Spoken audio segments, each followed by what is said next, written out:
Hello, Internet, and welcome to Creative Live. This is John Gringo's Fundamentals of Digital Photography 2014 edition. My name is Kenna Klosterman, and I will be hosting today with my bestie, the lovely Susan Roderick. How are you doing this morning, Susan? Kenna, I am so excellent. I haven't hosted a workshop with Kenna in 6 months, I think. That's crazy talk. It is. 6 months, I don't think we've hosted together, and she is my bestie as well, so this is so fun. Yes. So excited to be here. Me too. You might start seeing some lovely differences and new things going on at Creative Live here in 2014. One of which I am so excited about is that we're going to shake up these little pre-shows a little bit more. You may have seen that last week with a couple of the workshops that happened, both here in Seattle and down in San Francisco. So start tuning in at 8:45 because there's always going to be something new and fun and different in the pre-show. Absolutely. I mean, I think usually for our pre-show, we talk about what we're going to talk about in the workshop, and we talk to our in-studio audience. So we love to get to know our in-studio audience, but Creative Live is such an incredible community. We thought it would be cool to get to know the Creative Live crew a little bit more during the pre-show as well. Exactly, yeah. So bringing people from behind the scenes, letting you know how things like how Ken and I got started at Creative Live, perhaps. Exactly, which is what we want to talk about today. I want to give a little preview, though, on Wednesday. The other thing is that so many of our employees here behind the scenes, both the crew but also all of our staff, are so talented in their own ways. And on Wednesday, we are going to have a little pre-show, a little lesson from our own Kate Haley, who's going to teach you her fundamentals of iPhoneography, because Mr. Gringo is not going to teach that. Mr. Gringo is not into the iPhoneography. But yeah. Kate Haley is the master of iPhoneography. So if you guys do not know Kate Haley, please check her out online. Yes, katehaley.com. katehaley.com, and check out her photography, her iPhoneography. She is one of our best friends and just an amazing photographer, so please check her out. So Kate has been here just about as long as Susan and I. Susan and I just celebrated our 4-year anniversary here with Creative Live. When we started, it wasn't even Creative Live. It was called Creative Text. And we love hearing all of your Creative Live stories, all of the here's how I found out about Creative Live.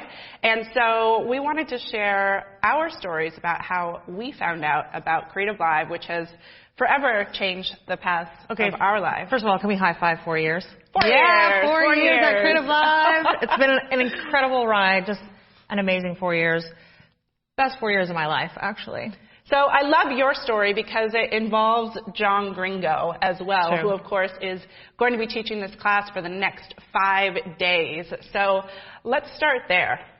Okay, well, it is a long story. We'll try to keep it a little bit as short as we can. But Ken and I traveled around the world together. Actually, first of all, Ken and I are the original hosts of Creative Live. That's right. We started hosting, the first host that I guess That's right, ever first on-air host. On-air host. Yeah, so yeah. When we first traveled the world together in 2008. Can't believe it's been that long. It has been a long time. 2008, 2009, and we were obviously taking photos the whole trip. I think I took 10,000 photos during that trip. 30,000. Yeah, she took 30,000 photos. So we were really photography hungry, and as we were traveling, we were talking about wouldn't it be great to be able to get a real photography education and really learn, because neither one of us were technically just weren't technically savvy.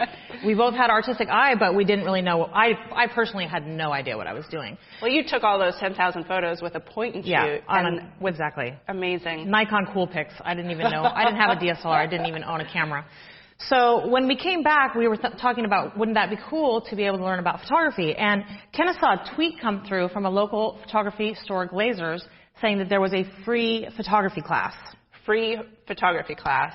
and both of us were not working at the time. We had quit our corporate world jobs and wanted to go and explore photography and see if we could become professional photographers. That was our dream. And I do want to give that shout out to Glazers, who is just down the street here at Creative Live, because they in fact actually provided us with so much of this gear here, these lenses, in the spirit of free education. I mean, look at that.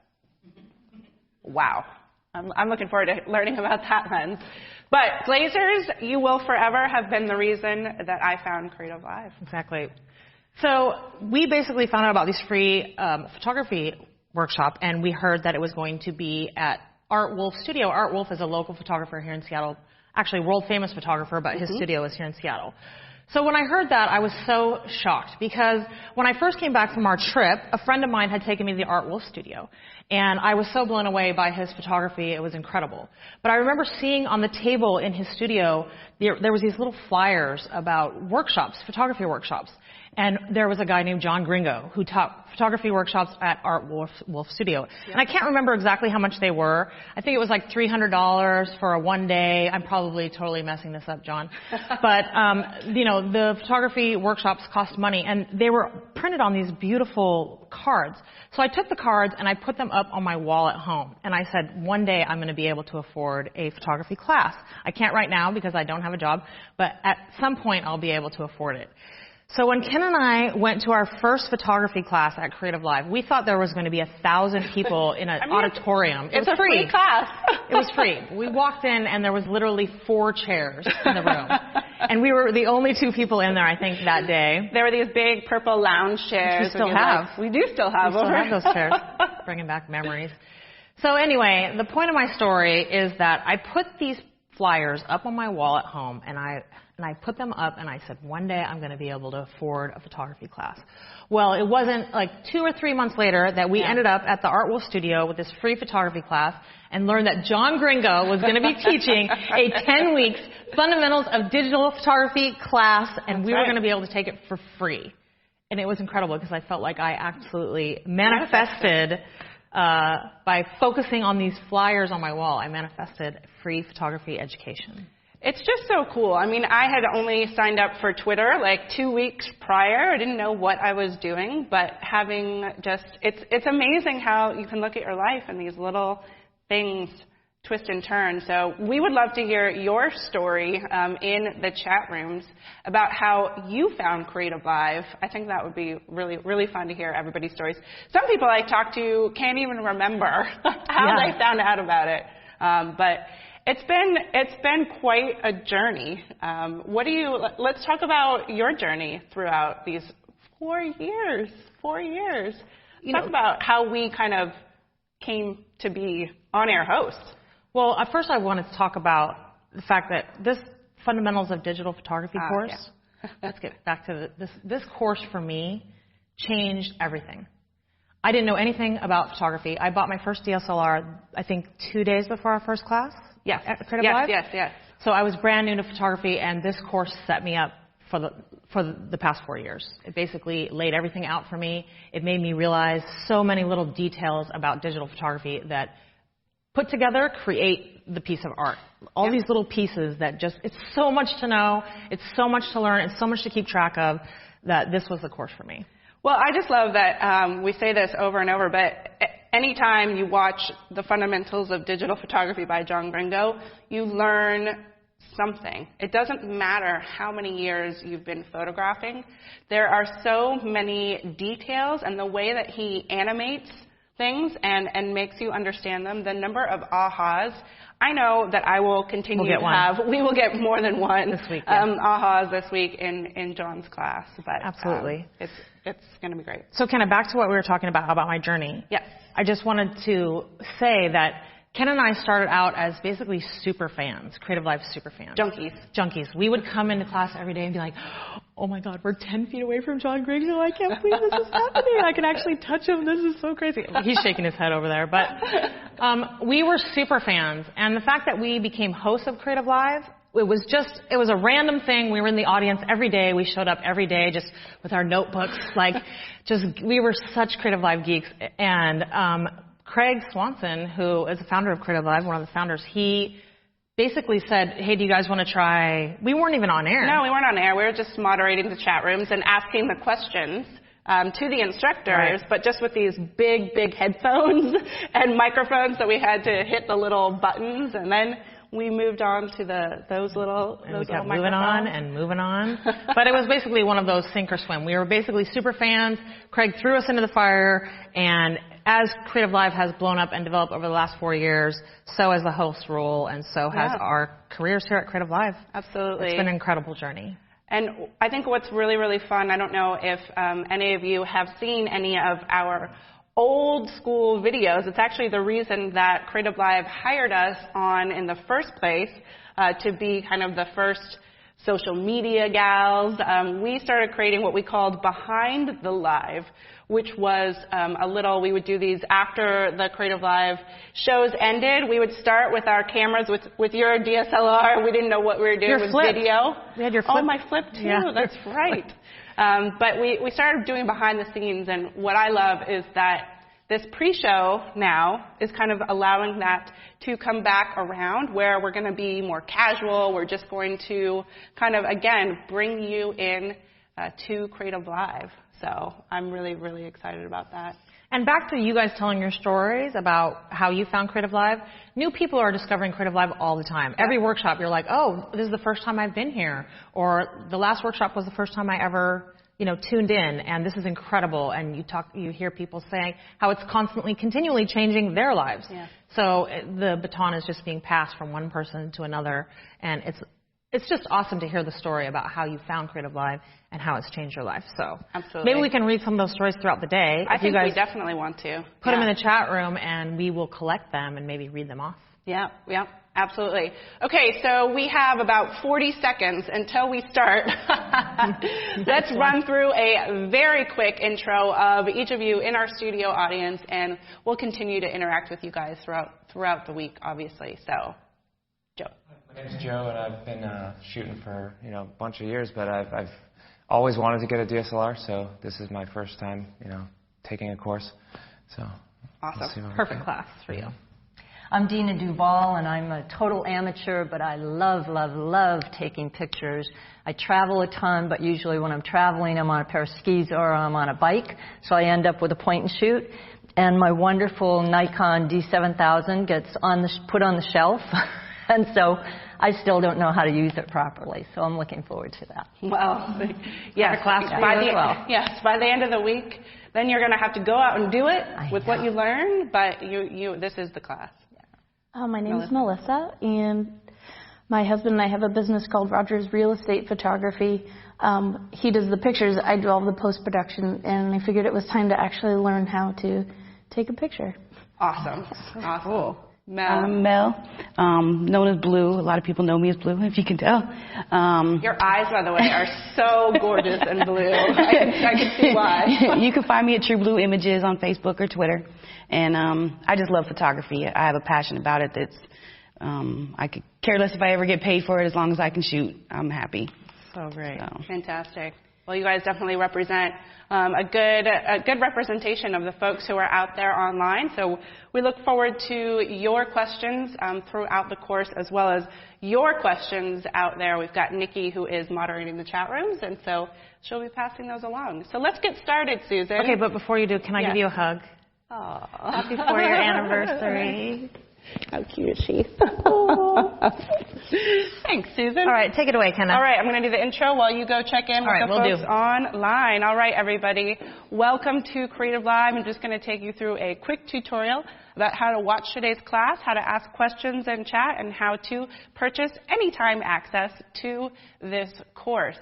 On any page on the Creative Live website, you can see what is playing. We have 24/7. This is brand new, started at the end of last year. You can watch something at any time in each of our new 5 channels here at Creative Live. So the way that you'd find what is playing from anywhere on the site is to go up to the top left. There is a Watch Now button, and you can select which course to watch. You can then purchase anytime access. Like I said, this course is $149. However, when you purchase it during the workshop itself, it is $99. That gives you anytime access to all of this workshop, all 5 days. Break that down to 5 days. It's an incredible value. I think there are almost 2,500 slides in this workshop. This is going to be incredible. Let's take a look at where you can interact with us here during the Creative Live experience. During the live experience, you can click on that chat button. It's going to pop open a new window for you, and this is where you can be part of our social classroom. There are 3 tabs across the top. Let's talk through each of them. The first one, or one of those tabs for you, is the off-topic discussion area. This is the Creative Lounge. This is where, Creative Live is community focused. This is where we want you to get to know each other and have fun. Have all of your off-topic discussions there in the lounge. For on-topic discussions, you want to be in the Creative Live tab, and this is where we will be having you talk about everything related to the fundamentals of digital photography, everything related to lenses, to cameras, everything that John is going through. You guys can share on-topic information there in the Live tab. And finally, we have the Creative Cues tab. This is the chat room for you to ask your questions for John. Now, we're going to be taking a lot of different Q&A sections throughout the day. We've got Nikki in the chat room. She's helping us collect those questions, and we will pass them along again when they're on topic. So we'll save those questions that we know are going to be coming up throughout the workshop during the day. Okay, everybody, once again, this is the Fundamentals of Digital Photography 2014 edition with Mr. John Gringo.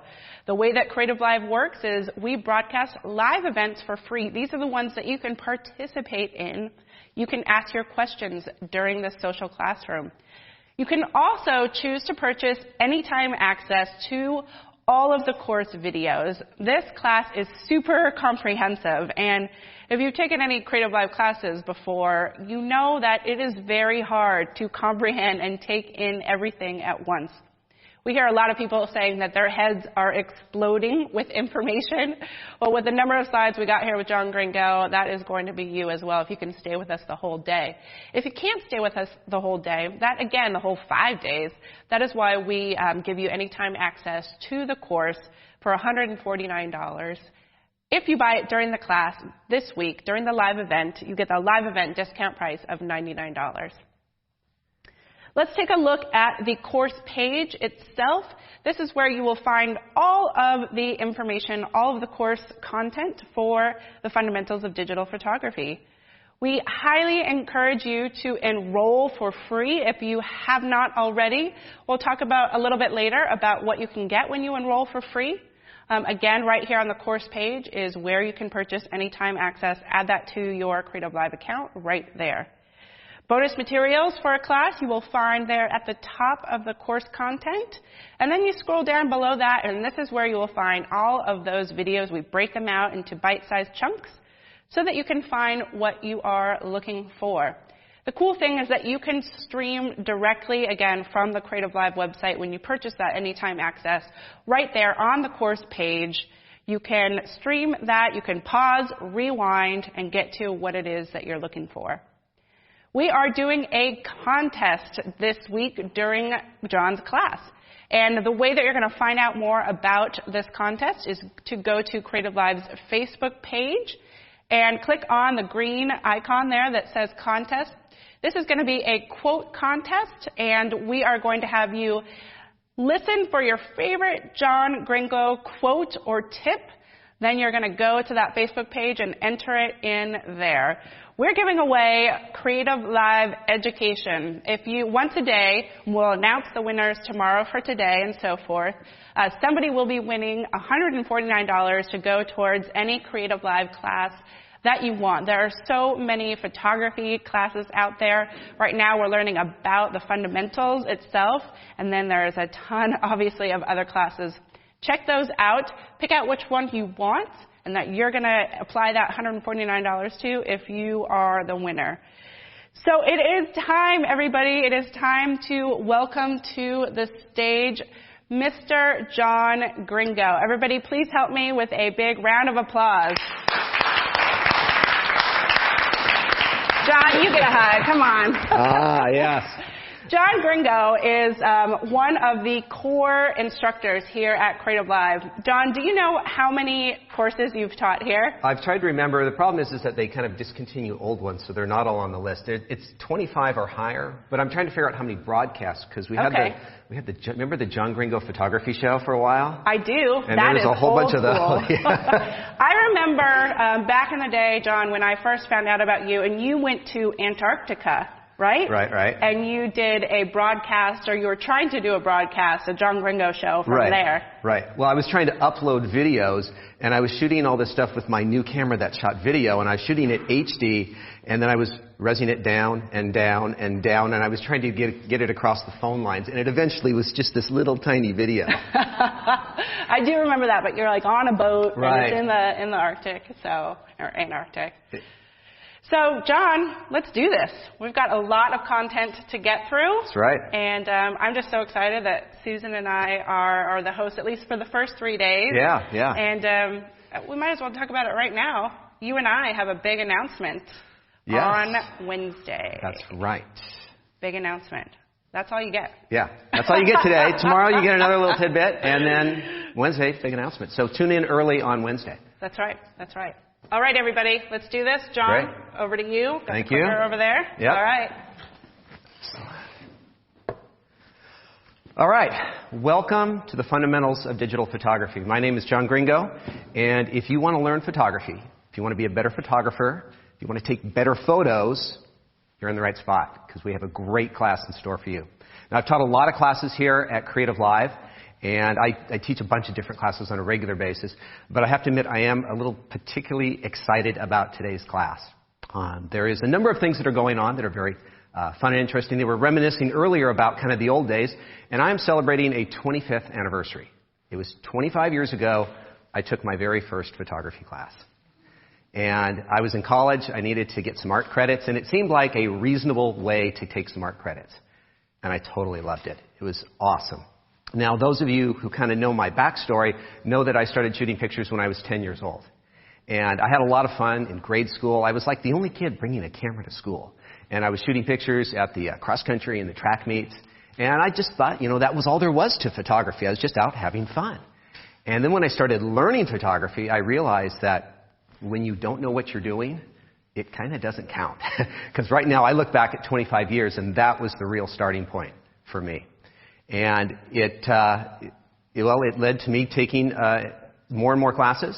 I ended up getting a degree in photography, photojournalism from Oregon State University, and I've been pursuing photography ever since then, and I've been very, very happy about it. Now, another anniversary that I'm going to be celebrating this year, and that is 5 years ago, almost to this week, I taught, two things. I taught my very first class, because I'm not trained as a teacher or educator. Taught my first class, and it was the first presentation of what is essentially this fundamentals class. And I've worked so long and hard. Just kind of as a word of warning, I tend to over-prepare if possible.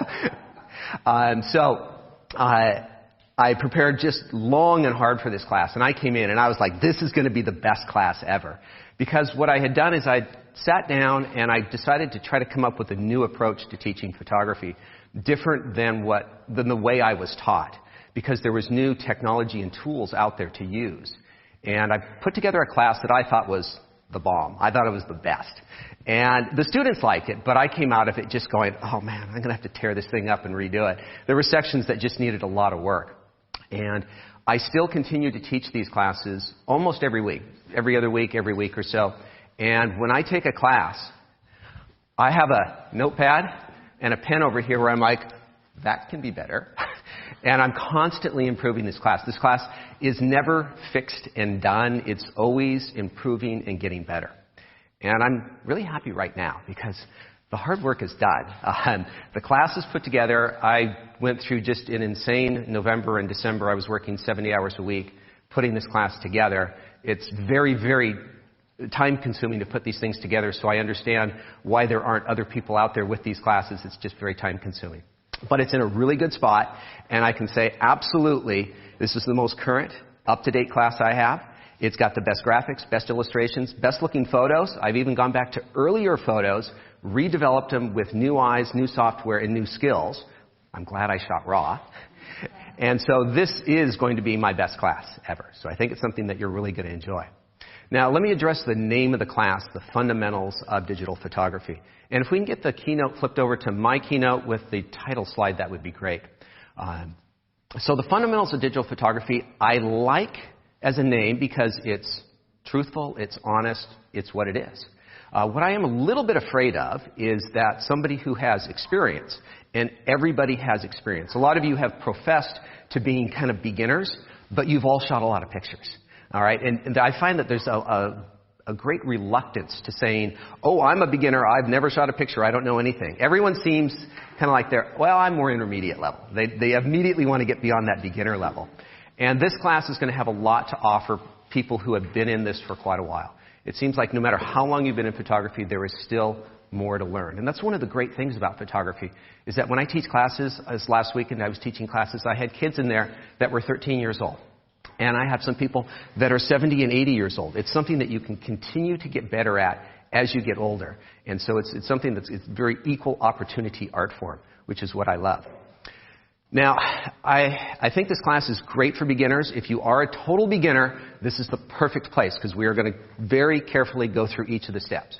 For those of you with intermediate or advanced levels, okay, we're going to go through some of the basics, but we're going to go through them in maybe more depth than you have before, and I have lots of more advanced stuff. I have a whole section on tilt-shift lenses, and I totally realize that 99% of you will never shoot with a tilt-shift lens. But maybe you'll rent one. And it's just good background information that's going to support your photographic knowledge. I'm going to tell you how to micro-adjust your lenses. Anybody here micro-adjust their lens? Probably not so far. All right? So I'm going to have plenty of more advanced sections for those photographers that are looking to squeeze just that extra little knowledge out of what's going on. Now, I'm going to go negative, all right? I'm going to go negative right now. I'm talking for 5 minutes. I'm going to go negative. And I'm going to tell you who this class is not for. Because I realize there's some people at home that are watching, and this class is totally not for you. And I want to tell you right now so that you don't write me emails telling me how bad a teacher I am because I didn't teach what you wanted. Okay, number one. This is not a business of photography class. If you're looking at starting a business and you're trying to figure out a good business plan and financing, we're not going to do any of that in here. Okay, we are strictly talking about taking the best pictures we can. Now, let's see who it's not for. Okay, you probably all have cameras with video, right? Video's great. We're shooting video right now. I love video, but we're not going to do video in this class at all. It's a whole nother class.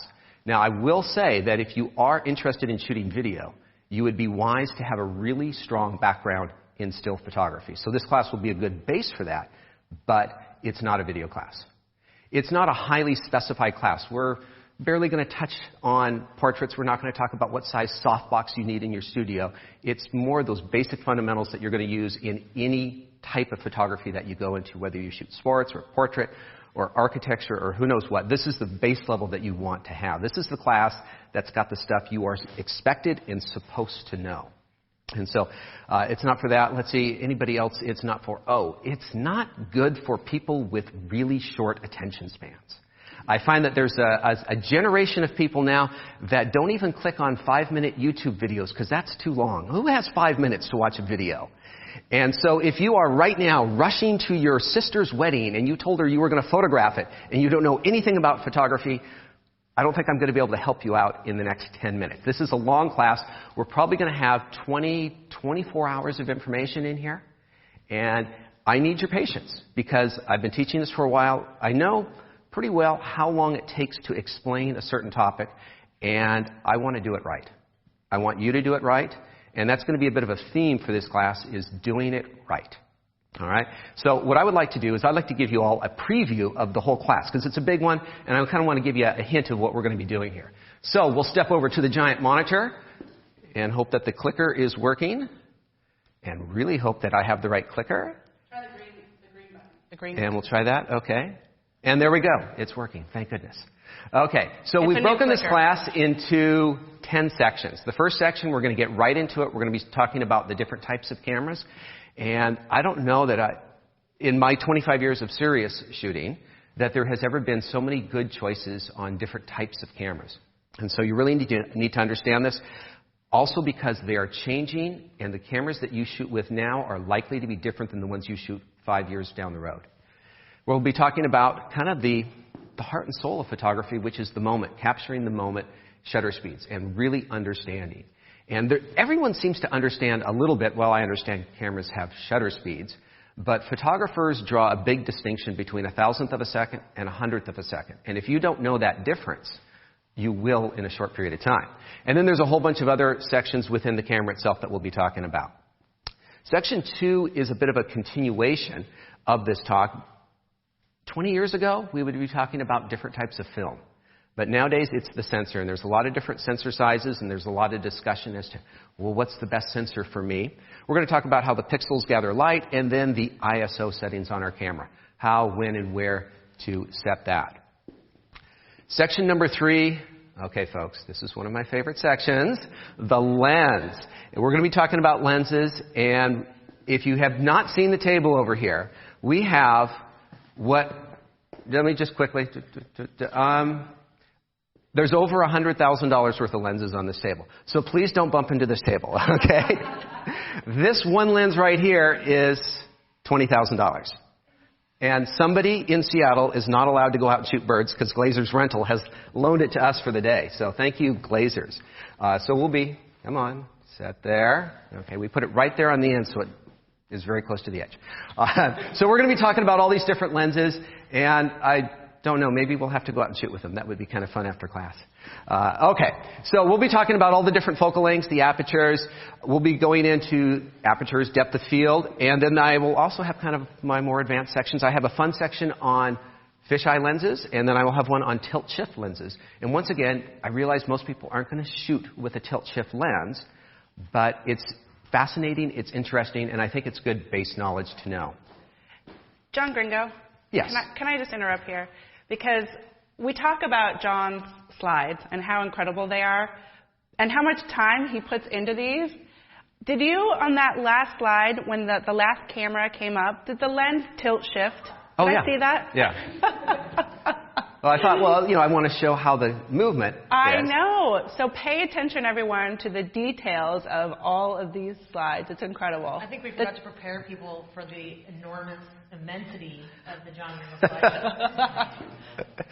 I like that word, Susan. The enormous immensity. The enormous immensity. I just had to point that out because you'll find. Okay, I'm glad that somebody appreciated that, because at one point I was sitting down, I'm going like, ooh, wouldn't that be cool if that just moved a little bit? And I'm thinking, okay, I got to take the cameras, I got to go back in the studio, I got to reshoot it all. It's going to take me about an hour to make this. But it's worth it because now we really milked it. We milked it for all it's worth. I saw it.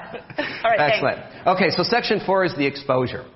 And here what we're going to be doing is we're going to kind of be taking all the knowledge that we went through in stages 1, 2, and 3 and really putting it together.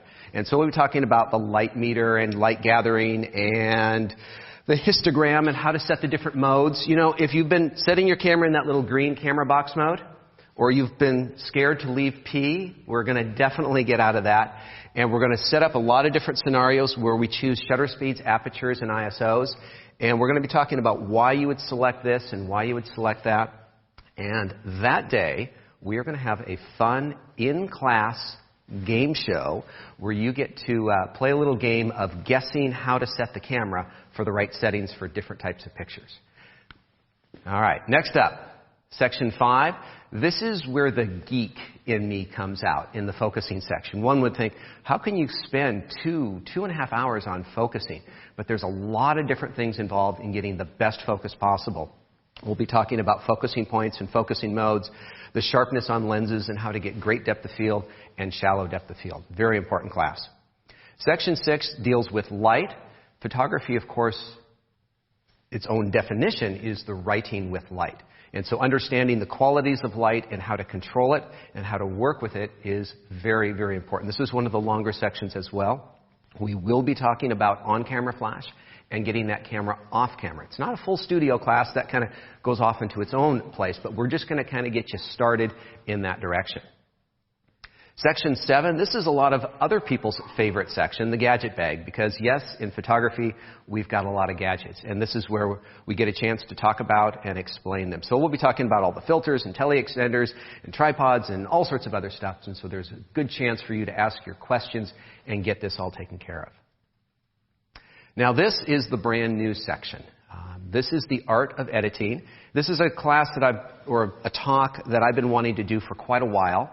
And we're going to be going into talking about everything you are supposed to be doing after you shoot. Now, this is not specifically software-based, but I will be referencing Adobe Lightroom on a lot of this. This is the most common software out there, Adobe Lightroom, and so I'm just going to be referencing it, but if you don't use it, I'm not going to be giving specifics on it. It's more, here's where you would make it lighter, here's where you'd make it darker. And we'll be talking everything you need to do in here. And the approach that I'm taking that's a little different than most people is a lot of times you'll see a Lightroom class. And they're very helpful when you get a program because I want to know, well, how does this work? How do I import photos? And in this class, I'm not worried about how. I'm worried about why. Why would I do it this way? Why would I use stars to rate my images? And so it's a little different approach, and I hope you like it.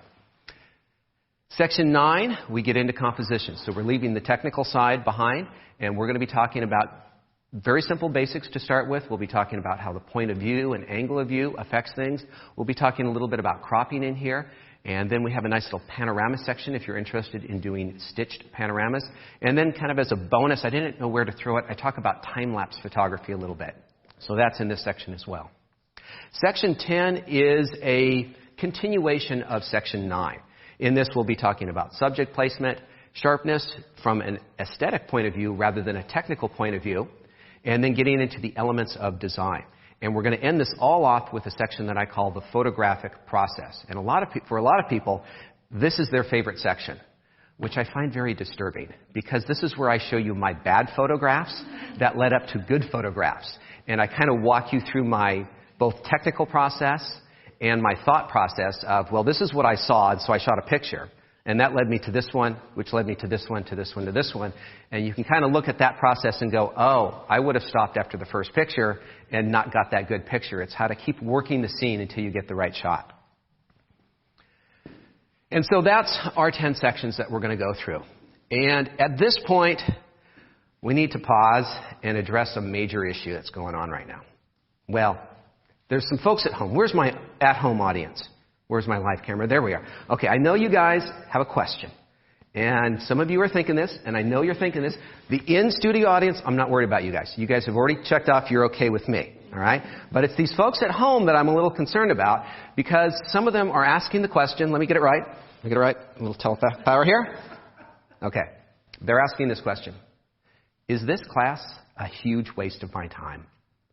Wouldn't I be better just grabbing my camera and going outside and shooting pictures? Isn't that how you get good in photography? By actually shooting pictures? Why should I waste my time in a class?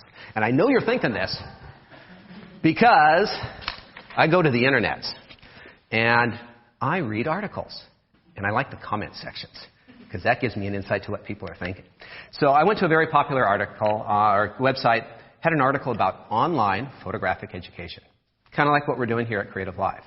And there was all sorts of the typical comments, but there was one comment that stood out. Would you like to hear it? Okay.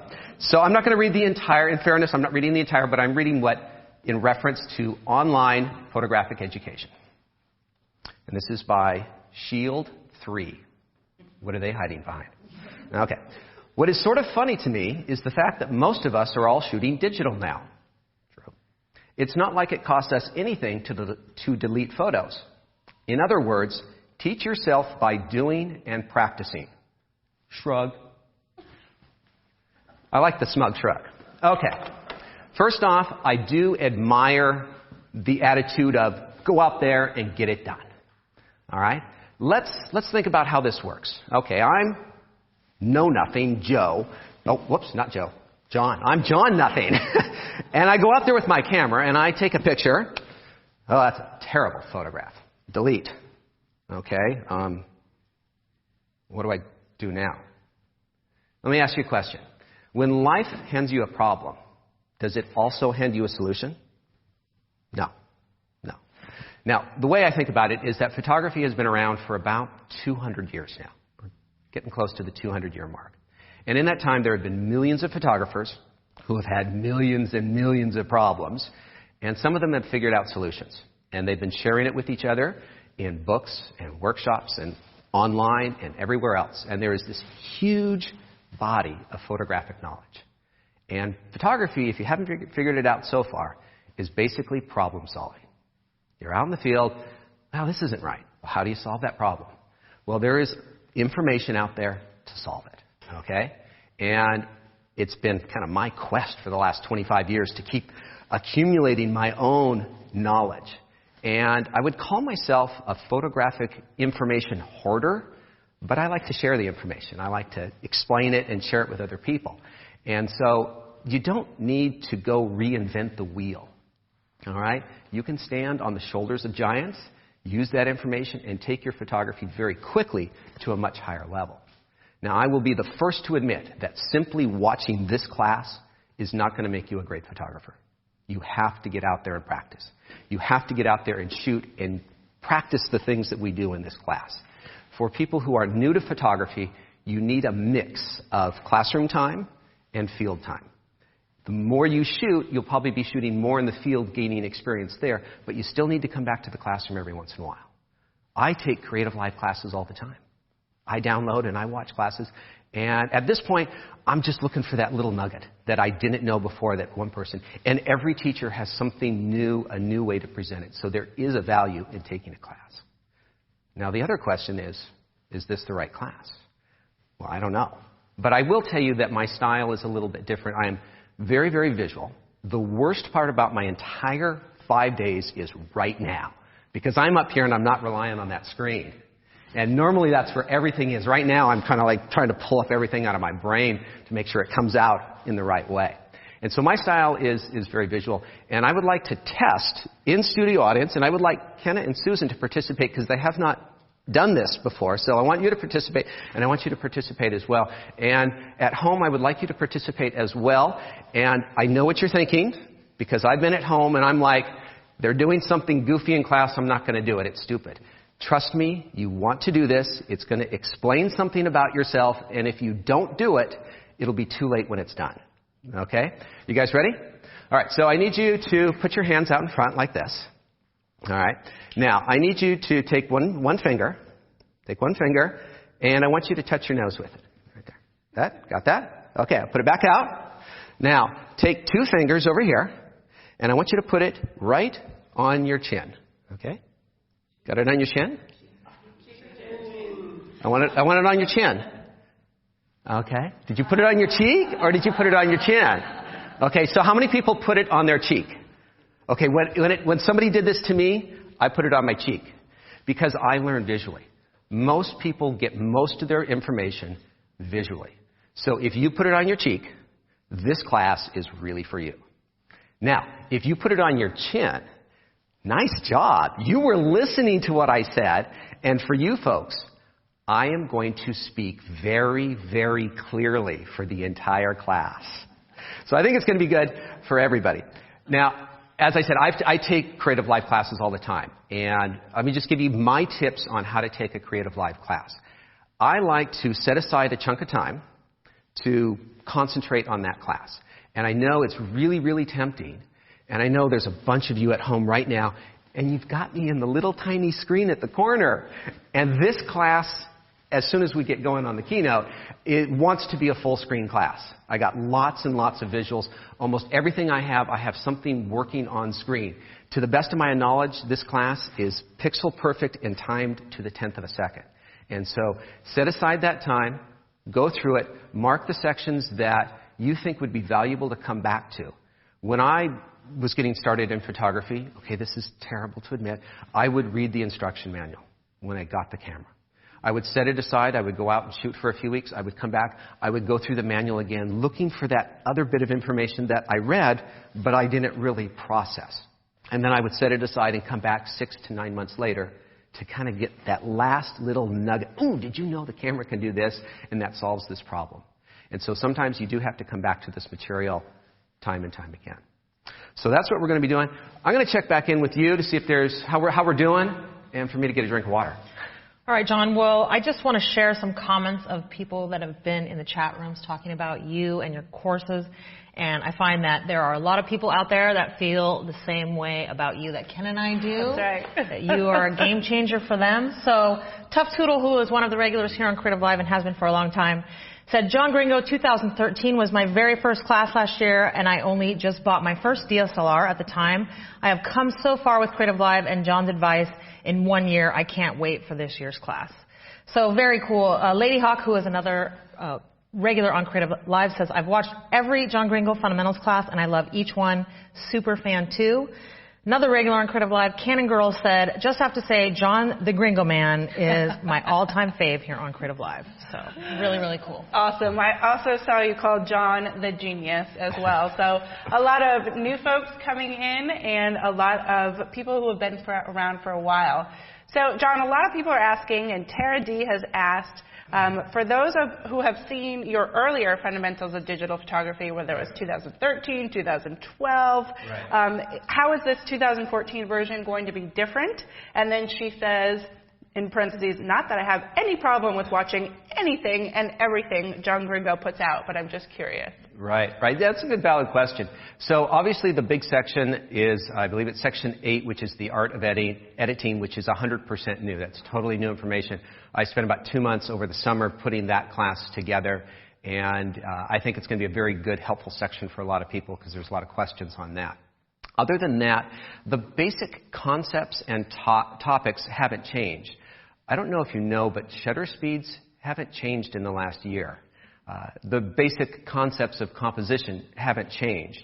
I've added photographs, and I have a surprising number of what I call micro improvements. Every once in a while, I would come up with an idea of, ooh, you know what would be kind of nice? It's just a little tiny little section in here, just 2 or 3 slides, a couple 2 minutes of something. And it was really nice because I prepared this class just right. I finished it completely about 2 weeks ago. And then what I do is I just kind of set it aside, and then I can come up with one little idea now that my brain is free off of the other tasks. Ooh, I'm going to add that. And so I keep adding little things. In fact, I just added a little something just a couple days ago that I didn't even know that was going to be in the class. And so they will notice that some sections have all these little adjustments.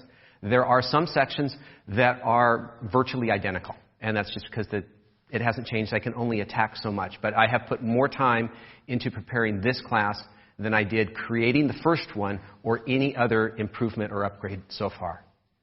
That is the truth because, John and Susan and I are all friends. And so we've seen that hard work going into this. And again, I'll probably be saying this a lot, but almost 2,500 slides. Right, John?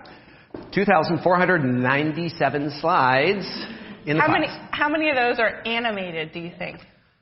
I would say, well, there's a lot of photos. There's over 1,500 photos, and those aren't animated. Well, most of them aren't animated. So I would say almost everything other than the still photographs have something moving or going on.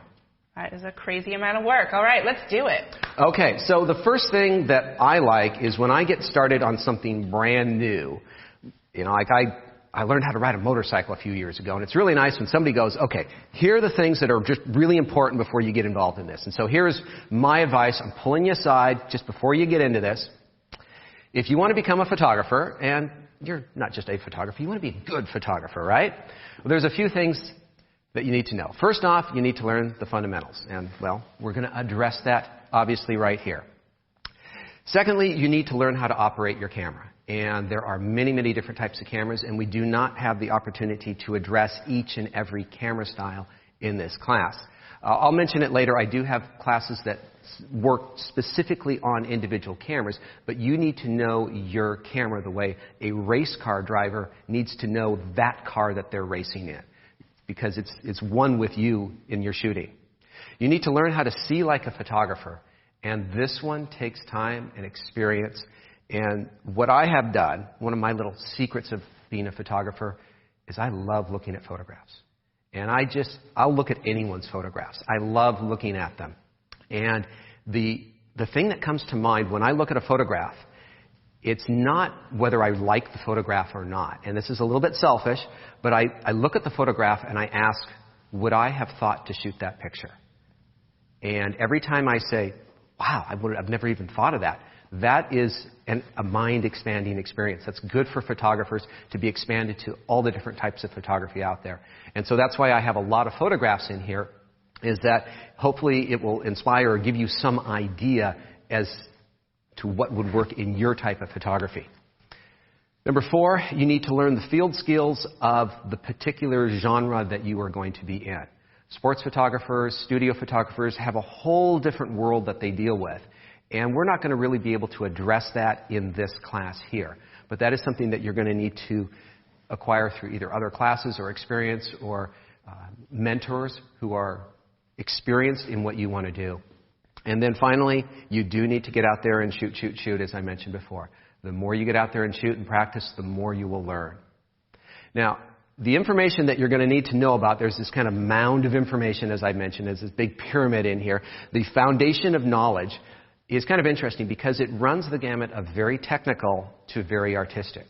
And my guess is that if I had everyone in this classroom, for your students, if I said, sit over here if you're technical and sit over here if you're artistic, you would probably know which part of the room you should be in. Most people kind of like, yeah, I'm more this or more that. And you're going to have to get good with the other. Okay? So this is a balancing act because you need both. Now to start with, we're going to be on the technical side.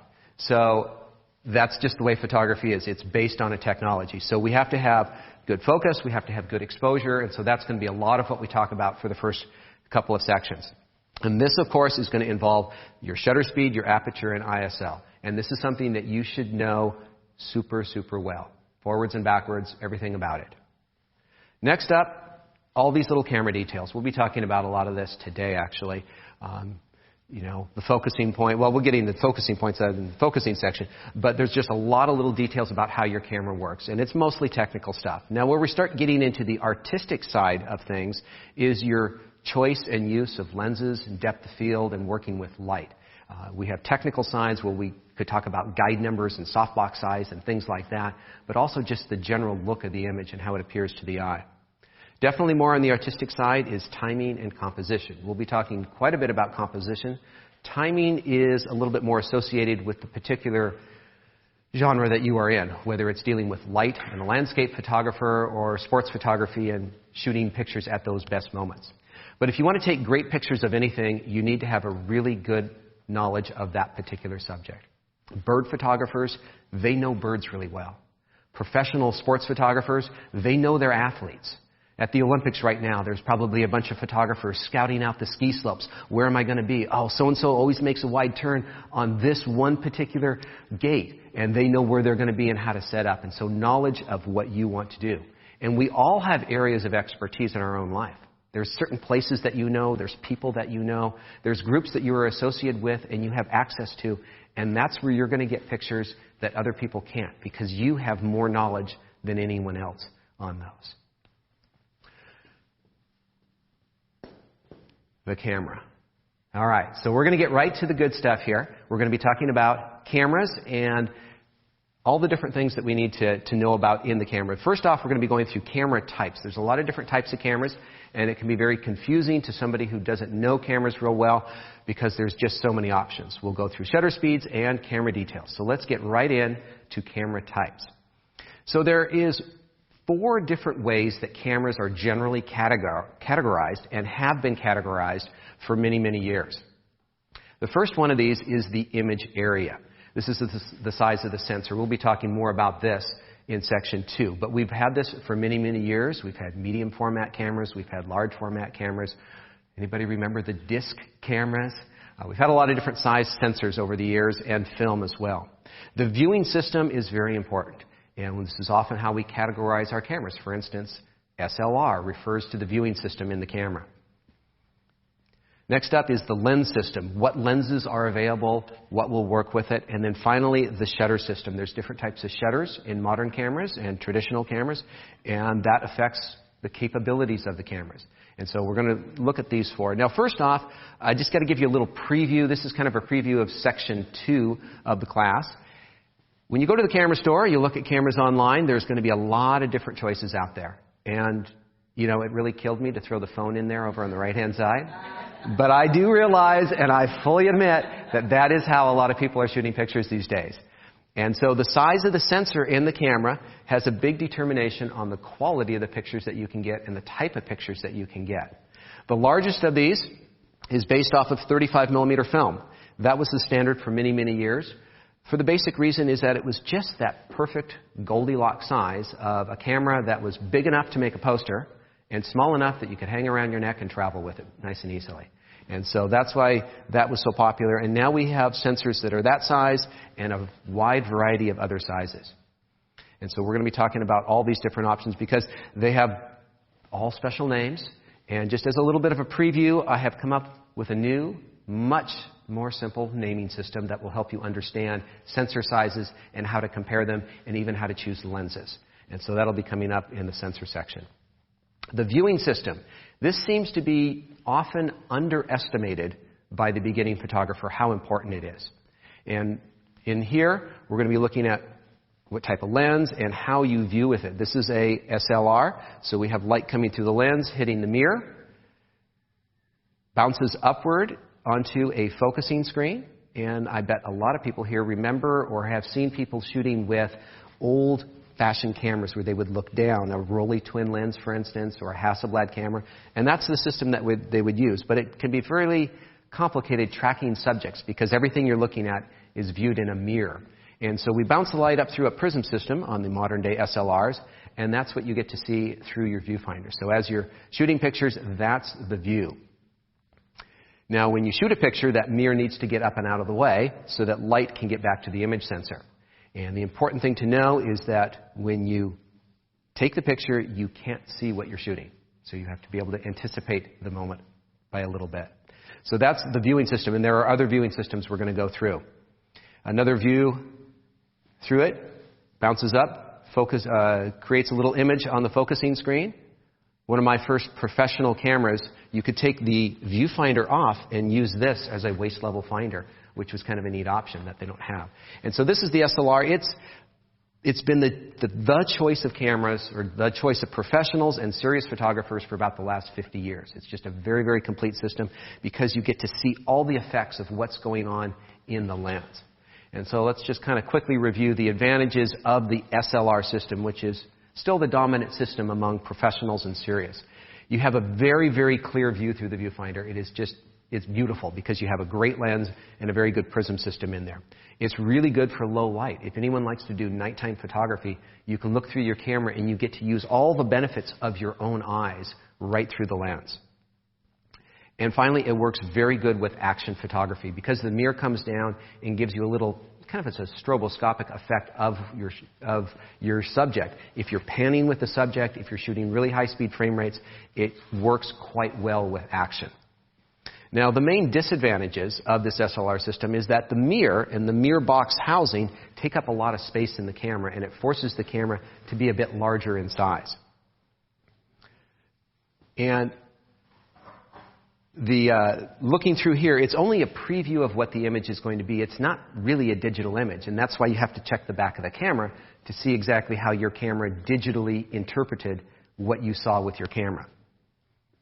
And then finally, there is a lot of digital assistance that you can get on some newer cameras. I'm going to talk about this more when I get into the mirrorless cameras, but there's a number of very cool rangefinder features and what's called peaking. I'm going to show you some of that in a moment. That you can use with digital. And so this digital advantage is becoming more and more, and we're going to be seeing, I think, less SLRs in the long-term future. A lot of people have stated that the SLR is dead or dying, and not quite true, but I think they will be going away in the long term. This SLT is just used by Sony. It's a very minor system. It's not what I would consider hugely important, but just be aware that there are other systems out there where they use what's called a translucent mirror, which means it lets some of the light through. In fact, it lets about 2/3 of the light through to the sensor, and then it bounces 1/3 of the light upwards to a focusing system. And Sony went with this because they had a couple of different interesting things that they could do with it. One of the things was that you would have an electronic viewfinder, which would have these electronic focusing aids, which can be very handy and helpful in some situations. And the camera would receive autofocusing information 100% of the time, which in theory gave it a big advantage. So for the Sony SLT users out there, they have a very good continuous focusing system that works quite well. We have digital focusing aids and information, which can make viewing very easy. And we have a camera that we can shoot video with held up to our eye in a much more stable position, because all the SLR users, they can't look through there. They have to hold it out here if they're going to be shooting video. Now, the disadvantage of this is that this mirror is stealing 1/3 of the light. And so the sensor has to work a little extra hard to produce the image. And so that's always a negative. The focusing, while it's supposed to be a lot faster, isn't significantly faster. What ended up happening as these came out is you tend to get a little bit faster focusing for the dollar value, but if you got the top of the line Nikons and Canons, it would outperform what they had here, but you just kind of had to spend a little extra money. So it was a good value for anyone who did sports photography on a medium budget. Now, the electronic viewfinder is a lower quality viewing experience. The viewing experience of looking through a nice live viewfinder, it's just like looking at the world through your own eyes. It's very, very nice. And the electronic viewfinder reduces things down to pixels, and there are some definite drawbacks. But that's a fairly minor system. Now, a lot of cameras just use the LCD display on the back of the camera. This is what you have on your phone. This is what you have on most all point-and-shoot cameras. It's a very simple system on these cameras. Light comes in through the little lens system and comes back to the sensor. From there, information is sent to the LCD on the back of the camera. And the LCD on the back of the camera is nice because then we can view the image with both eyes. And holding the camera out away is a very good way of judging composition, in my opinion. I have an easier time leveling the horizon out here than I do sometimes in the viewfinder. It can be a little challenging. And so it's a good option, but there's a number of cameras where this is the only option. And I hate that in a camera. This was my first little digital camera that I had, was one like this, and it was nice because it was all small in size, but it was really hard to see under bright light. And there's a number of disadvantages when you have just an LCD on the back of your camera. So obviously you get a very small size. It's easy to view with both eyes, as I've said. The point of view possibilities are really good. So we have some cameras over here, and I'm trying to think if we have any that have just...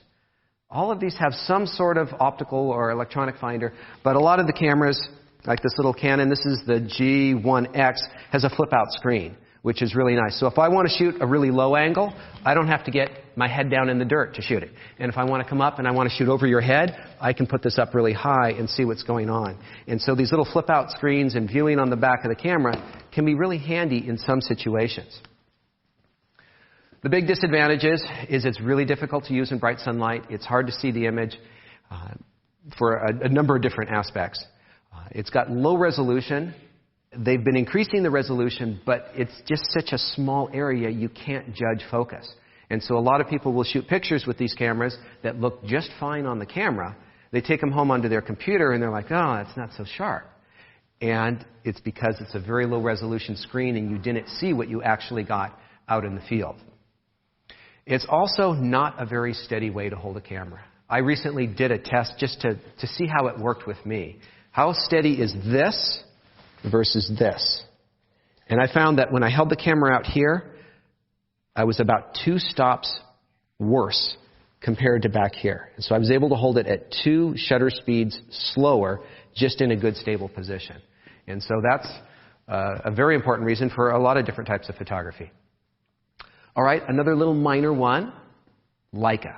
Okay, if you don't know about Leica, well, they're the Rolls-Royce of photography. They make very high-end cameras, and they have a camera that uses a rangefinder system, and these have been around for a very, very long time, and they've been a favorite of a lot of different photographers. So we have light coming straight through the lens to the image sensor, but we have a completely separate window for the viewing experience. Now, for focusing, there is a secondary window which bounces the light over to the first viewfinder, so you get a double image of what's going on. Now, this sounds bad, but let me show you a visual of what this is like. So with the Leicas, the rangefinders, first off, there's going to be frame lines that show you what you are getting with that particular lens. So one of the advantages is that you can see things that are going on outside of the frame lines, which can be really handy for things like street photography to see when's that person going to enter the frame.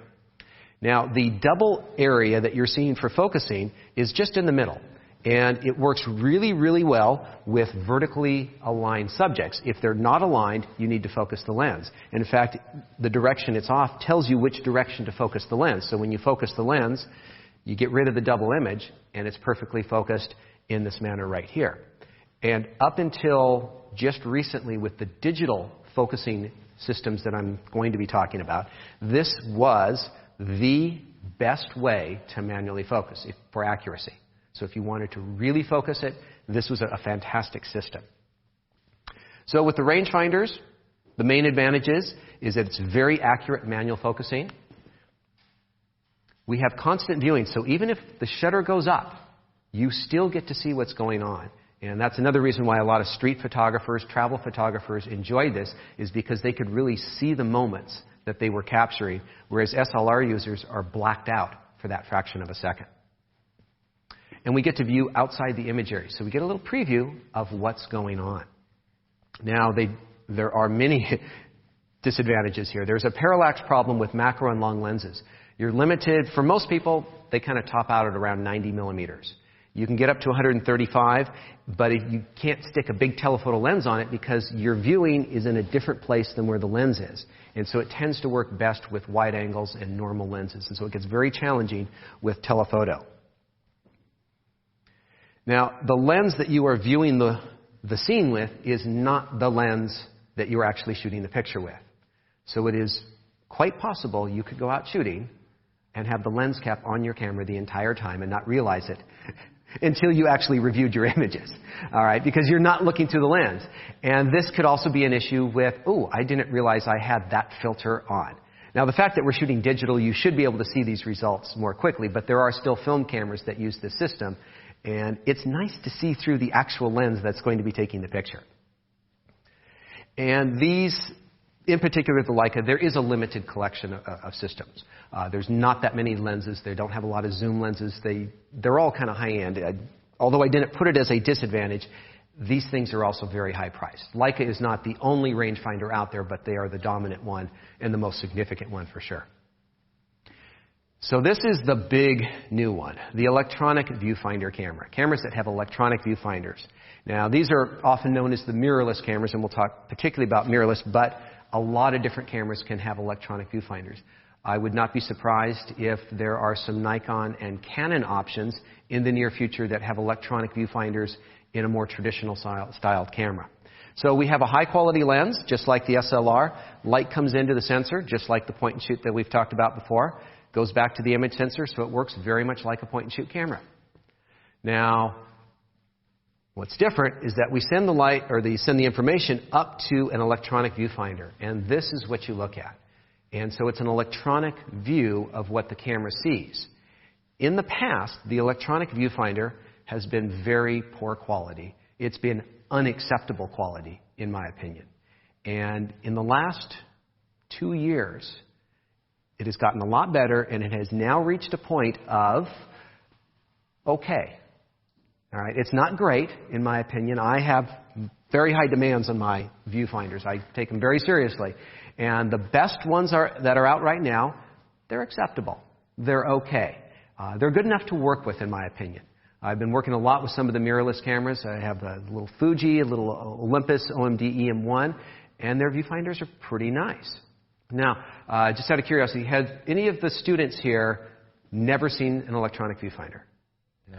Not seen it? Okay. I'm going to show you one real quickly. And are these guys mic'd up? Can they? They're mic'd up and so forth. Okay. So let's see. So all you have to do is just hold this up to your eye and just explain to the folks at home what you think about the viewing experience. Hold it up. Yeah, hold it up there. It'll switch over. Oh, wow. Yeah, do you like it? Pan around the room, look at it through a little bit. I like it. The color may be off because we may have the white balance a little different. Let me just hand you this one here. Is it sharp? Yeah, it's sharp. Yeah. It doesn't seem too steady when I move it around. Okay. It's not as smooth. Mel, what do you think? Different. It's very different. And so it takes a little while to get used to. Yeah, I can see that. It's not quite as bright and as clear. You're not using your own eyes. You're looking at a small TV screen is what you're doing. That's what it is. Okay. Mm-hmm. Yeah, it's a white box. Yeah. So. All right, so let me go back to the right button here. The advantages on these new electronic viewfinders is it gets rid of that mirror box. Okay, so we don't have that mirror box in the camera. We can make the cameras smaller in size, which is really nice. We're going to be able to have some digital focusing aids. I'm going to get more into that, into the focusing system. And what you see through the viewfinder is basically the final image. And one of the things that I've noticed, and let me just grab the Fuji back from you, and you can just keep that camera. That's fine. Oh, okay. Is that the way a lot of people shoot pictures with digital SLRs is they'll come up and they'll take it, and then they'll look at the shot. Okay, that's good. And then, okay, that's that. That's called chimping, by the way. And they'll do this. And I found that when I have this camera, what I see through the viewfinder ahead of time is the preview of what the final image is, and I don't need to review because I already saw what the picture is going to look like. And SLRs, you kind of have to check to see what exactly is the contrast on that and so forth. And so these change the workflow for me out shooting in the field. Whereas on most cameras, I say you got to turn the review on so that you see your image. You got to see what you're doing. With these cameras, I'm often turning the review off. You don't need them in many cases, which I think is kind of interesting. Changing our workflow. Okay, they do have some disadvantages. The lower resolution bothers me. They have recently got up to about 2 million pixels on a lot of the ones I've showed you, for instance, the Fuji Xe2 and the Olympus OMD EM1. They have about 2 million pixels. And I think that they'll be pretty nice when they get up to around 10 million pixels. That would be really nice, and even higher. The higher the better. There's no top end for me on this one. But in the past, they've been below 1 million, and it's a very jarring experience. It's not real good. So the lower resolution is big. It doesn't work well under low light. I went out and I took one of these cameras to go shoot some star point shots, and it was just black. I could not see on focusing at all. And so it's very difficult under really bad light, because under poor light, we get to use our own eyes, which are amazing for low light situations. And finally, it does use more battery power. And so not as many shots on a charge. Got to be a little bit more careful about how long you leave the camera turned on and so forth. Okay, another minor one here. This is only on one camera. It's the Fuji X Pro 1. And it uses kind of a combination finder. It has a traditional optical finder with light just traveling straight through it, which means that we're not looking through what the lens is doing. But this camera is something very, very different. It's very intriguing to a lot of people because it does have an LCD display like the ones I handed out and showed to you guys. And what it has is it has a little half mirror. And what it can do is it can switch back and forth between an electronic viewfinder and an optical viewfinder, which is kind of interesting. And what it can also do is it can allow in the optical viewfinder light, but it can overlay it with some digital information. And if you're thinking about like really high-end fighter jets, yes.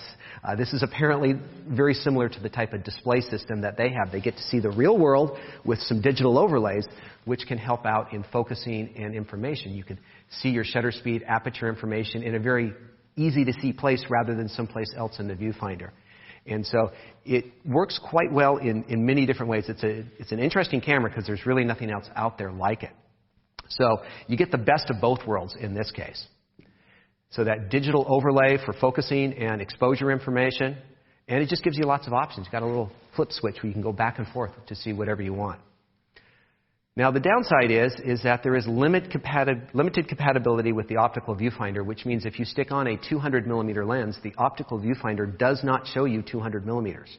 You have to switch over to the digital because the optical one just can't handle. It has a small range of lenses that it can work with. Manual focus is not as good as on the rangefinder because the rangefinder has that second image that you overlap. It's a slightly different system. It's not bad. It's just not quite the same system. And we have the same limitations as all the other EVFs, which means it's not as good under low light. It can have a pixelated view of things. So it's very much an EVF. I don't think we're going to see this on a lot of cameras. It's kind of unique to that particular camera.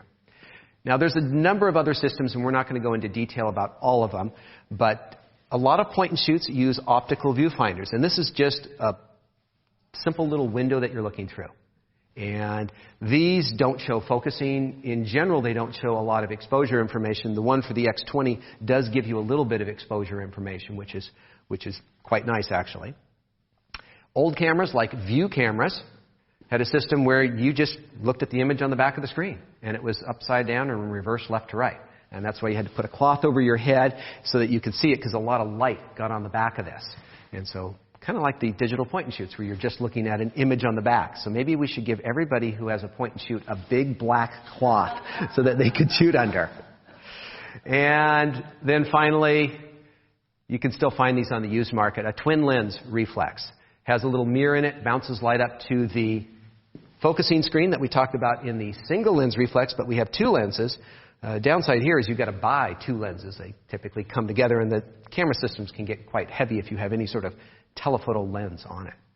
And so that's the viewing system on the different cameras. And so this would be a good time to check in and see what sort of questions we might have in this regard.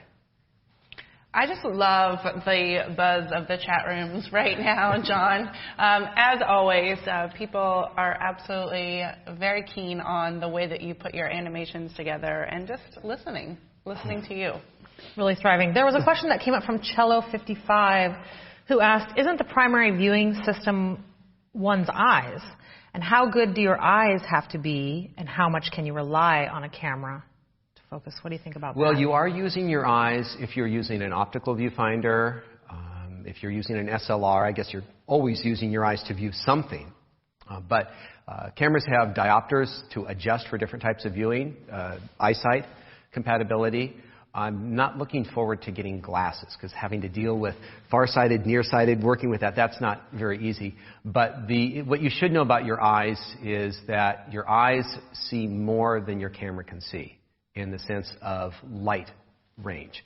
Your eyes adjust for bright lights and shadows very, very quickly. And when you take a still photograph, you have to get it all right in one shot. And so we'll talk a lot more about that when it comes to the exposure section. Do we have any questions in our studio audience? Yes. I was curious to know if any of those older cameras, like the twin lens and the large the view cameras. View cameras. Is there anything about those that you would prefer? I mean, would you ever go to one of those today with all the other camera well, they would, of course, you have available? Do they still have something special? Well, they're beautiful cameras. Yeah, they are. I mean, I used a 4x5 camera back in college, and I've used pretty much all the medium format cameras, and so I have a lot of nostalgia for them. And when digital came around, it was both the best and worst thing in photography, because we used to be able to buy a camera that would last us for 10 years or more. And nowadays, most people are lucky to get 5 years out of their camera before they replace it with something else. And so I probably wouldn't go back to those. At least I don't see that right now. I think there's too many limitations with film. I think film it's becoming more and more of a niche category. If I was probably more interested in setting up my own darkroom and shooting film, yeah, I play around with any of those. The big cameras are really cool. The large format ones are, because they have so many movements. And you'll see how I'm fascinated by tilt shift lenses, and what you can do with those view cameras just goes 10 times but what you can do with a tilt shift lens. All right, John, we have more questions coming in, and this is a big topic. Shasta is wondering why do you feel that DSLRs will no longer be in our future? Well, I think that the mirror box and the limitations of the mirror will eventually be outdone by the mirrorless system. We're not there yet. But when you can simplify the manufacturing of the camera, lower the cost, and improve a number of the other systems, it'll be enough to throw people over, because people like smaller cameras. I think there'll be revolutions in the viewfinder experience, and it just seems the logical direction to go. Because right now in our cameras, every time we take a picture, we have a mirror that flaps up and is causing a little bit of vibration every time we take a picture. I think eventually we're going to get to the shutter system in a little bit. We'll have electronic shutters, and our cameras will be incredibly quiet, which is going to be a weird thing. I'll address that in a moment. It just seems the way we're going to go. I have purchased my first non-SLR camera, and I'm going to be leading a trip with Kenna to Cuba, and I'm kind of wondering, do I take my serious SLR or do I take the smaller mirrorless camera? And I'm probably edging to take my SLR just because it's the more complete system right now. All right, John, well, we did have a request come in online from Shri, and I don't know if now is the right time to do this or maybe we can do this later on. Shri said, John, can you show us how to properly hold the camera depending upon the size of the lenses? Well, first off, no. Okay. And secondly, this is when we introduce the catchphrase of the class. I know what it is. I know what it is. What is it? There's a slide for that. I have a slide for that one because I knew that question would be coming. Nice. And in fact, it's in today's class. Sweet. All right, Shri, so listen up, and that question will be answered. All right, John, I think we can keep moving on. Okay. So let's talk about lens systems. So there are essentially, if we want to break it into two categories, we have cameras that have fixed lenses, and yes, the phone is in there as well. Okay. Yes, and I know you can add on, in many of these cases, you can add on lenses. Then we have interchangeable lenses where we get to change the lens on and off. Now, for a number of these point and shoots, including your phones, you can add and subtract these extra add-on lenses to kind of either make it wider or more telephoto. And that's kind of just an add-on. It's not changing the actual lens. And so that has certain limitations. But, oh, my favorite slide of the whole week is right here. Look at these wonderful cameras. Everybody go out and buy these wonderful, awesome cameras. Okay, that's enough of that one. All right, so the advantages on this is portability. All right, so obviously you can just stick that camera in your pocket. You don't even have to worry about it. And honestly, for a while I was that guy who tried to carry a camera everywhere I went. And then I just got tired of carrying a camera and not shooting pictures. And so if I go out and I'm like, okay, if the UFO lands in front of me, will I have a camera? Okay, I got my phone. And, you know, that's my emergency UFO Bigfoot camera. Okay, that's what I use it for. And the fact of the matter is that these cameras have good enough quality for most of the things that most people do with their pictures these days, share them online. And so, you know, if you don't go out and buy a camera, I kind of understand it because these do have pretty good image quality. And they have connectivity. So now we can take a picture, we can post it on Facebook instantly. And this is the downside of where most of our cameras are, and they're being addressed. A lot of cameras are adding in Wi-Fi systems now. But having that connection with your camera just simplifies everything, especially if you're traveling by bicycle. You don't have to carry all this extra stuff. You know, it's just one simple device that does everything. All right? Now, let's talk about the disadvantages, okay? We have a fixed lens, and so you're kind of regulated to a very limited thing, which on its own is kind of a good thing for a while, but as your kind of sole camera, it's going to be limited. It doesn't do real well under low light conditions, and so there is a definite disadvantage there. There is just a highly limited feature set, let's be honest with it. Okay, there's just not a lot of shutter speed, aperture, depth of field control on this. And you've noticed on all my slides, I've had 3 advantages and I've had 3 disadvantages. Is life so perfectly even-handed? Well, this is where we're going to have a little extra points on disadvantages. Okay, so we have very limited control on the focusing because it has really small sensors. It's actually very awkward to hold. It's not a very comfortable device to hold. I'm running out of space here. We get massive depth of field on everything, which is okay for some things, but not real preferred on other things. It's really hard to see these under bright light. They've got pretty good viewfinders, but it's just not real easy to see on bright light. And we have really poor camera controls. As far as controlling what you're doing with the camera, it's just not real smooth. And we need to get moving on, and so we're going to hold it there at just those many disadvantages. And so I'm not a big fan of that. Sorry. Okay, point-and-shoot cameras. Everybody wave goodbye. Everybody wave goodbye to these. They are disappearing. There are fewer and fewer of them. It's not quite dead yet. But there's a number of point-and-shoots that I'm going to kind of throw a little, I kind of like these. models on. Okay, so here are a few of my favorites, some other people's favorites on here. And these are all cameras that give you a little bit more control than your average point-and-shoot camera. They might have a slightly larger sensor. They might have a slightly faster lens. They might have something about it that just makes it a little bit better. And a lot of different styles in here, depending on which style fits the way you like to shoot. But kind of the things that they have in common is they have a slightly larger sensor. And I put that in quotes because it's only by a very small margin that it's larger. They have, in many cases, not all cases, a little bit faster lens, which means it lets in more light.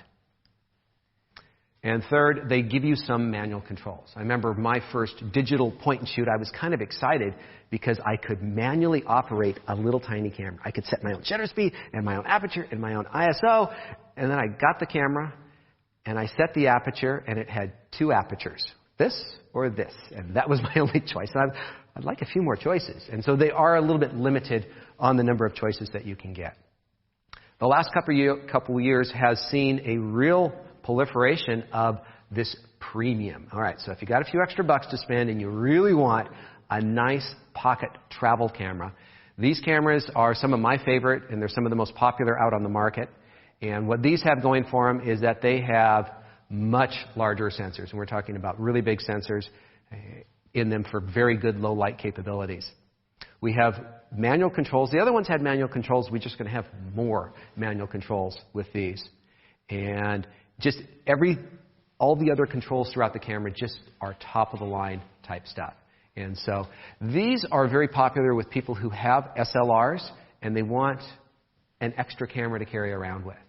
And some of these are really quite nice. One of the most popular ones, and I think, let me see if we have this over here, is the Fuji X100. Is this the S? Oh, yes, this is the S. And so this little guy right here it kind of caused a small revolution in the photography world because Fuji came out with this very cool, old-looking camera that had a lot of very new technology in it. And it's been extremely popular for the more serious photographers who want a simple carry-around. Now, they are limited to one lens, but this works as smoothly as you could ever hope for on a camera, and it's got great image quality as well. But it's a little bit of a premium of a price that you're going to pay for that. So the main advantages on these premium cameras is the compact size, not a lot to carry around, relatively low cost. I mean, they may cost $1,000, but that's a lot less than some of the $5,000 systems. And they're very easy to use. I think anyone can pick these up and shoot them quite well, but more advanced photographers can squeeze more out of them, you might say. They are a little bit limited on their low light performance in many cases because their lenses are fast, but not super fast. It's kind of hard to get super shallow depth of field with many of these just because of the nature of the sensor and the lenses that are on them.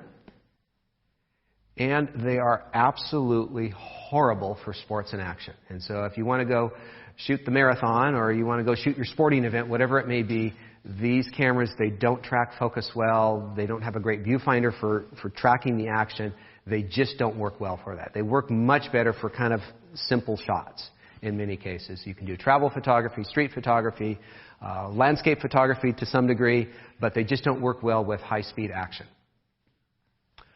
So now it's time to get into the main core of things, the digital SLR. We talked about the viewing system, but these are the ones that have a lot of different lens options on them.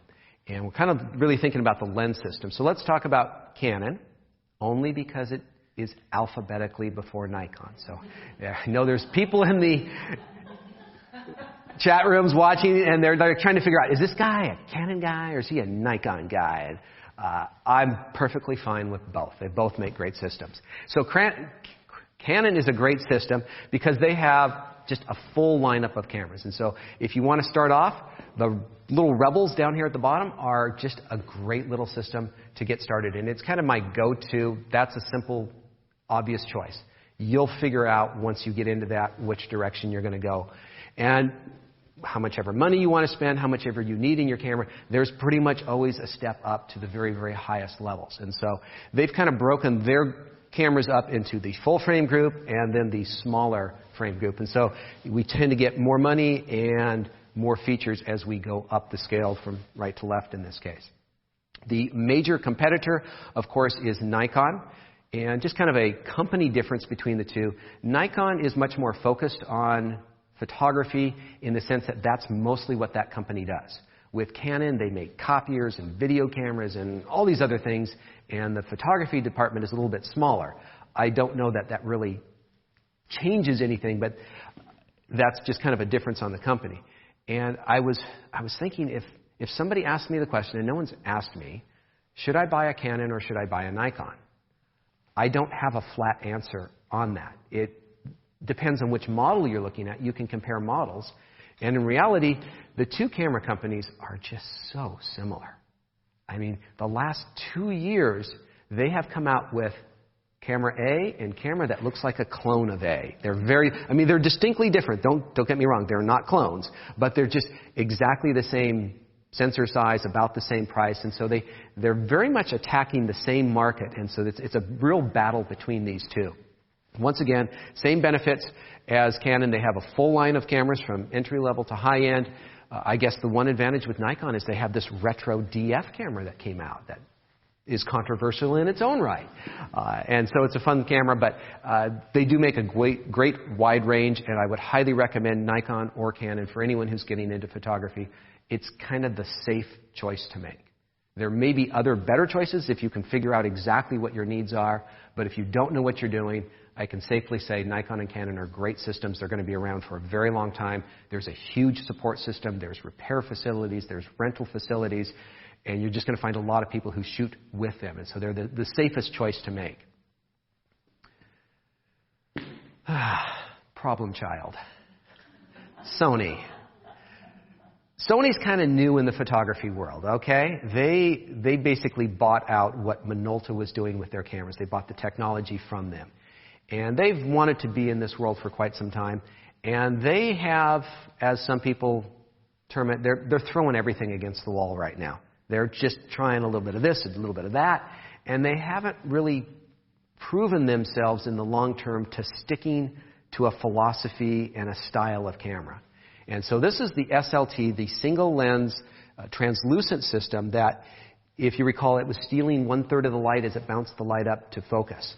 And so they have a more limited collection. They do have the lower end cameras, and they do have kind of a fairly high end camera. It's not quite the full on professional that the Nikon and Canon is. And so a smaller range, and it's been a little while since they've come out with one in this model because they're doing other types of cameras, and I think they're distracted on where they want to put their emphasis.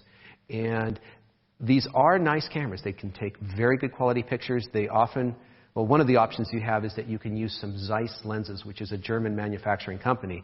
And Zeiss has partnered with Sony, and that's probably one of the best things that they have going for them is these really nice lenses that are out there.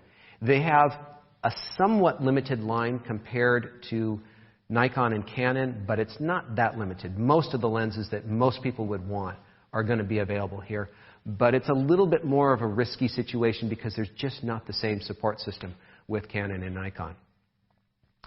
Pentax is a grand old name in photography. They have been purchased by Ricoh, and there's a little bit of rebranding going on. I believe they're going to stick with the Pentax name. And Pentax makes some pretty nice cameras. They have a very loyal following. They don't have the widest range of cameras. They have entry-level up to kind of medium-high advanced. They don't make the top-end professional-type lens or cameras, but they have kind of a good middle range. My main issue with Pentax is just the support system and other people shooting it and finding the accessories and lenses and all the other upgrades that you might need along the way. But on their own, just comparing this versus the similar modeled Canon or Nikon, Pentax often throws in a little bit more than the average company. And so value dollar-wise on its own, it often comes out ahead of Nikon and Canons. And so in this general digital single lens reflex world, image quality is really top of the line because we have this is for most of the performance or most of the improvements are being had. We have tons and tons of lens options. And I love lenses. I love this table over here because it's got all these lenses, and having all these options really makes photography a lot of fun. Definitely you're going to have lots and lots of control with these systems here. Now they do tend to be a bit larger, all right? And so you're going to end up with larger cameras and more equipment to carry around. They tend to be a little bit expensive. There can be some very expensive things, like that $19,000 lens. And they can be a little bit complicated, which is why we have to have classes like this to explain how these things work, because they have so many things going on in there. So let's talk about mirrorless cameras. All right, this is the new and growing system. And I guess we first need to address the name, mirrorless. Okay? Doesn't it seem strange that we are calling a product by the one thing it doesn't have? This is an engineless vehicle. You mean a horse? Well, it's an engineless vehicle. It's got no engine in it. And so these are some of the phrases and words and names that we've come up with. It started with the 4/3 system, which got transitioned into the micro 4/3 system. But if you look at the websites of these different companies, they have their own different naming system. Some websites have decided this is what we want to call them. And there's all these different ones. Of course, my favorite is the electronic viewfinder interchangeable lens, the evil camera. And so far, none of the major manufacturers have picked this up as their slogan, buy our evil camera. And I think in reality, and some people don't like doing this, the original mirrorless camera is the Leica. It doesn't have a mirror. And, you know, there's a lot of people who get confused in photography, and I think for really good reason. There's a lot of things that don't make sense. You'll hear arguments in forums. This is not a mirrorless camera, but it doesn't have a mirror. But it has a rangefinder, but it doesn't have a mirror. So it's not considered a mirrorless camera, but it doesn't have a mirror. And so it gets very confusing. And so Leica, I still haven't purchased a Leica. I would very much like to buy a Leica. The problem that I have is that I really like their lenses, but I only kind of like their cameras. The cameras are fairly limited compared to the Nikons and Canons of the world.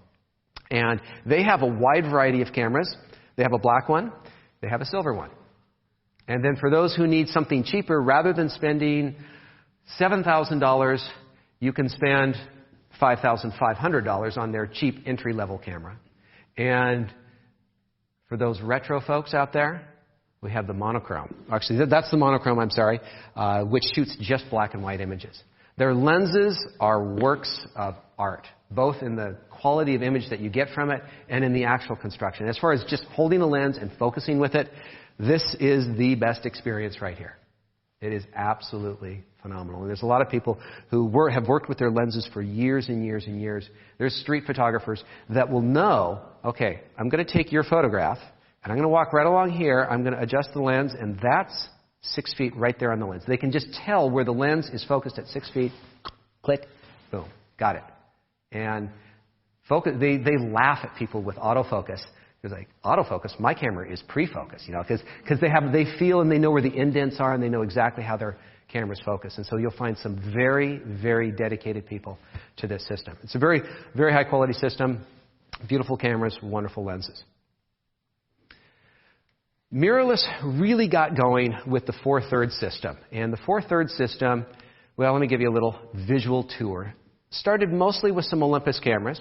And they took the interchangeable lenses that we used on SLRs, that concept, with light going in. Remember this whole system here?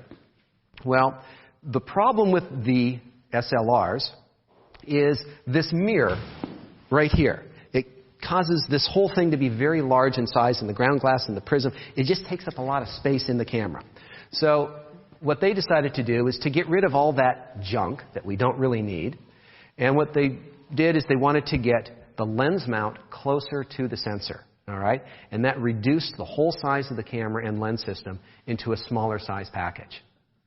And so now you can have a much smaller size camera. And the micro 4/3 system is related to the 4/3 system, but it is dealing with this smaller size, and they took the mirror out. The 4/3 system actually has the mirror in it and just has a smaller size sensor. Now, one of the things that people suddenly realized is that when the lens mount was closer to the sensor, we could mount all sorts of lenses with adapters. All right? So if you wanted to go to a garage sale and you wanted to buy an old lens from the 80s, you could mount it on your mirrorless camera, provided they make the right adapter to put it on your camera. Now, there's going to be some compatibility issues with setting the aperture and focusing, but if you want to use that lens, you could. And I'm not real into this. I don't like adding a lot of accessories because they do slow down the function of the camera, and you can't autofocus, you can't do a lot of exposure, things that you might want to do with the camera, but it does kind of open up that door to all those used lenses that are out on the market. So this was kind of put together with Olympus and Panasonic. And so they're the two main companies. Olympus, they have a number of what are called pen cameras, which are smaller cameras. These do not have viewfinders. And I've always got a little bit of a problem with a camera that doesn't have a viewfinder. But you can add a viewfinder onto some of these cameras. But then you got to buy it and you got to put it on there, and it's a whole separate thing. One of the most popular cameras that came out is the OMD EM5. And it's called OMD because they used to make a series of cameras called OM, and this is the digital version of it. And it's kind of reminiscent of how it looked. And this was hugely popular last year. It's still very popular now because it really put a lot of features into a small-size camera. And actually, you're holding the OMD EM1. Right. So not too big a camera. Hold it up for the camera to see, and maybe we'll get a shot of you over there. So that is kind of the latest, greatest of the mirrorless cameras. Fairly small size compared to the other SLRs. Now, what's great about this mirrorless system, the Micro Four Thirds system, is that the lenses are the same mount as they are on the Panasonic cameras. So there's a common lens mount. And having shot Nikon and Canon, I would have loved to be able to buy the opposite lenses and just work with them on my camera with complete compatibility. That would be great. But we can't do that here. We can do it with these. So we have some beautiful primes. Olympus brought out these primes, and there's just some really, really nice lenses out here. Like this little 45 1.8 is a beautiful portrait lens, and you can pick one up for around $400, and it's just a really nice lens. They're bringing out some faster lenses. The lens on that camera is the 12 to 40 f2.8, which would be a great all-purpose lens, fast aperture at 2.8. Good range on that lens. And so Olympus is coming out with some really nice stuff. And despite their corporate troubles, for anyone in the business world, they've had some issues in the upper management area. They're coming out with some really nice cameras that are gaining a lot of traction on the market. Panasonic is a completely different company, but they're working with Olympus on coming out with cameras that share a lens mount. They have a couple of cameras that have no viewfinder. This Olympus GM1 is something that would be appropriate on a keychain. It is so small. It's incredibly small. They have a number of cameras that have larger viewfinders.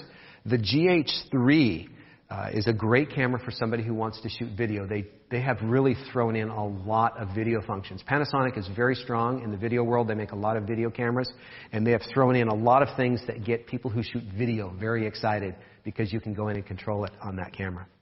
And then their latest camera, the GX7, and actually I got one of these over here, and I'm going to be teaching a class in this camera coming up in about a month, and I think it's just a really nice small camera. It's got this kind of cool flip-up viewfinder here so that you can hold your eye down here like this, and a lot of people said, well, what good is that?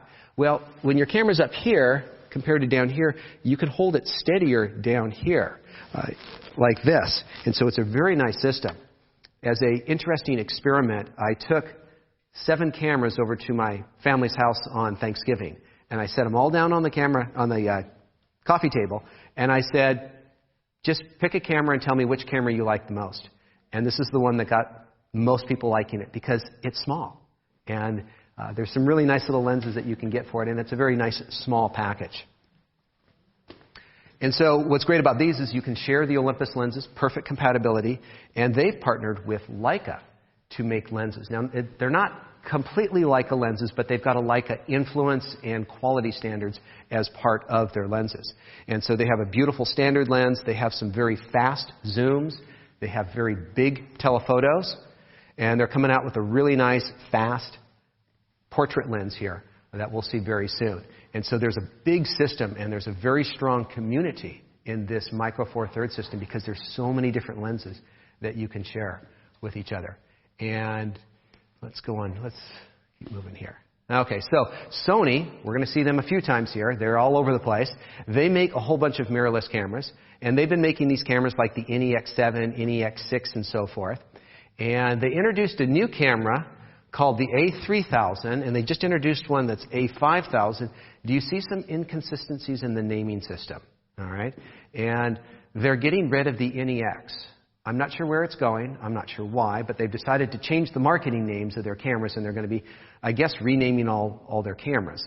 And so they've been doing a lot of different models. They brought out a moderate number of lenses. It's not the biggest collection in the world. There's only a few lenses that really gets photographers excited. There's a couple of them in there, but not a lot. And so they're making, it's a solid system. You can get very good image quality. In fact, I did a class on the NEX6, which I think, pound for pound, dollar for dollar, is going to get you the highest image quality of any camera out there. Okay, it's not the best image quality, but for the dollars that you spend, it's very good image quality. And so they can offer very good value in that regard. Fuji. I'm really liking Fuji. They are coming out with some really nice stuff.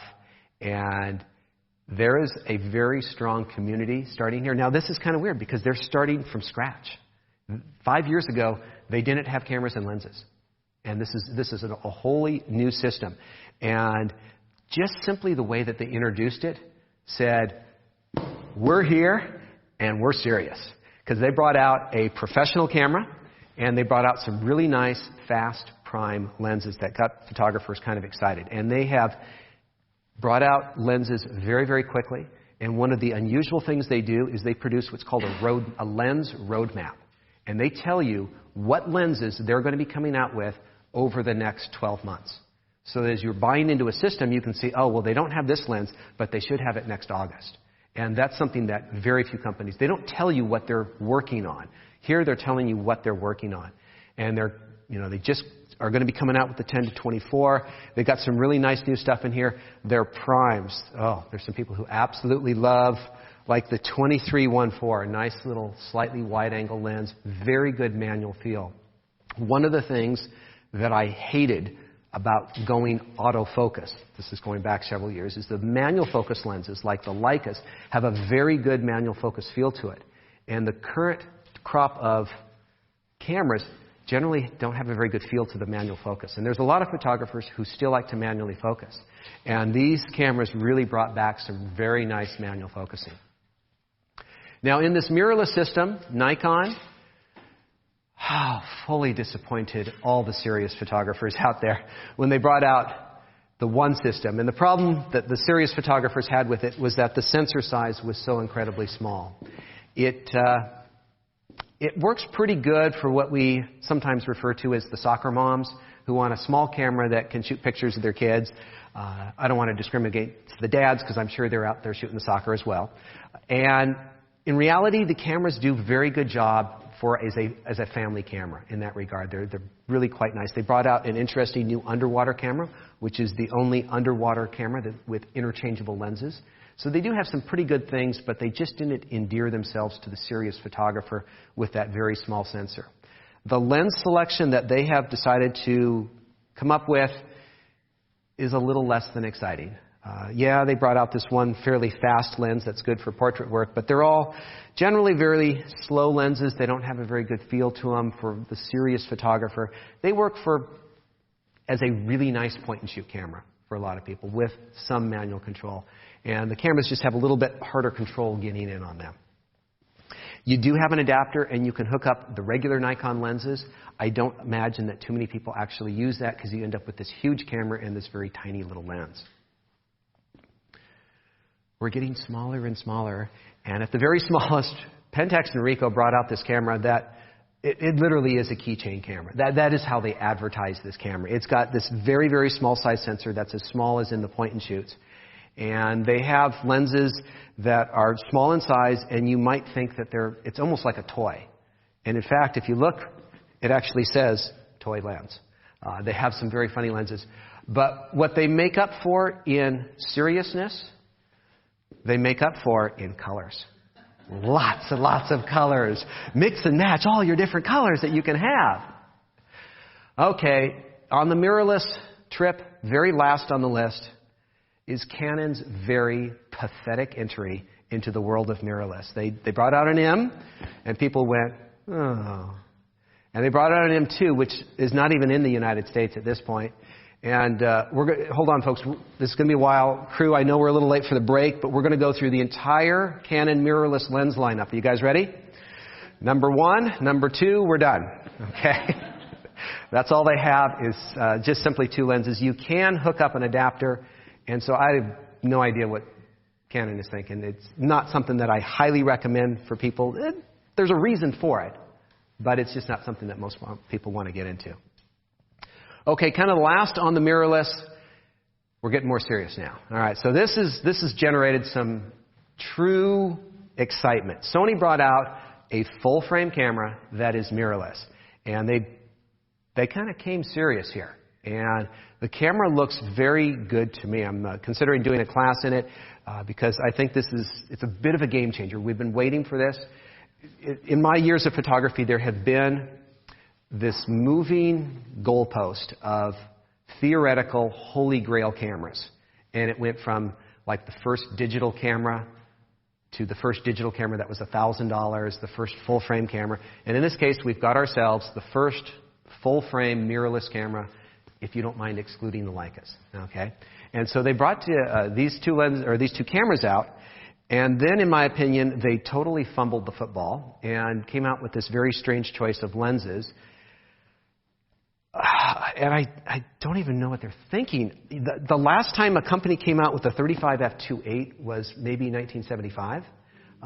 That's just really, really slow for that type of lens.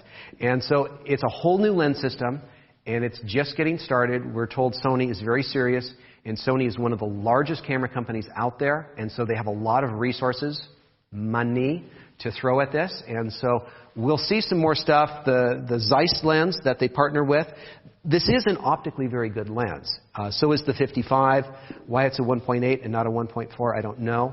I think there's a lot of potential here because you can use virtually any lens with this camera if you're willing to use an adapter. But I have a feeling that this is the direction we're going to go. They came out with a couple of different adapters for using their other style lenses.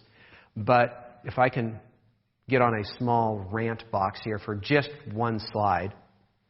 The idea of the mirrorless camera is that it's going to be smaller in size. And so this is the size relationship between Nikon's kind of standard full-frame camera. They actually do have a bigger camera, but this is one that a serious photographer would buy versus the Sony. And there is a huge weight difference, there is a huge size difference, and that's going to attract a lot of people.